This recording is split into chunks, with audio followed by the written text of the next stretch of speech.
Andrew Neil tore apart Nicola Sturgeon's independence plan, as the former BBC presenter claimed it could push Scotland into a recession.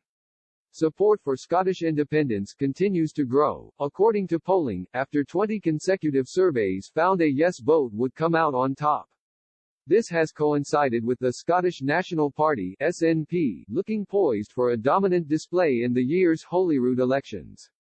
Britain Elects polling projects the SNP, led by First Minister Nicola Sturgeon, will win 53% of the vote. This gives them a 32-point lead over their nearest rivals, the Scottish Conservatives, while Scottish Labour also looks set to struggle following Richard Leonard's resignation. An election win could force the government in Westminster to allow a referendum on its place within the UK, as it did in 2014 after the SNP's dominant 2011 victory.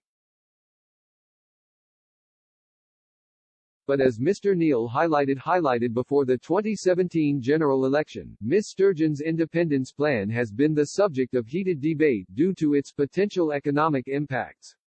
The journalist took the Scottish First Minister to task at the time, claiming independence could cause a financial disaster in Scotland.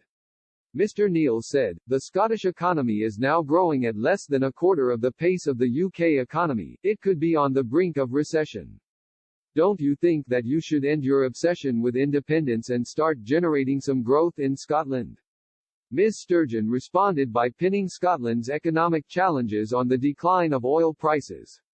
She said, "Yes, we've seen some growth slow. The UK as a whole has seen growth slowing.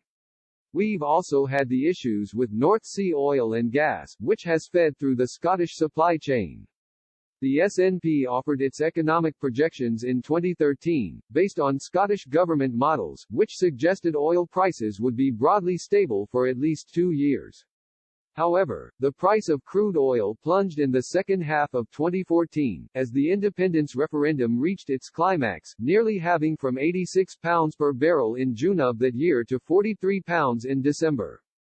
The situation worsened in 2016 as prices dipped to as low as £21 before rising back up to £58 in 2018.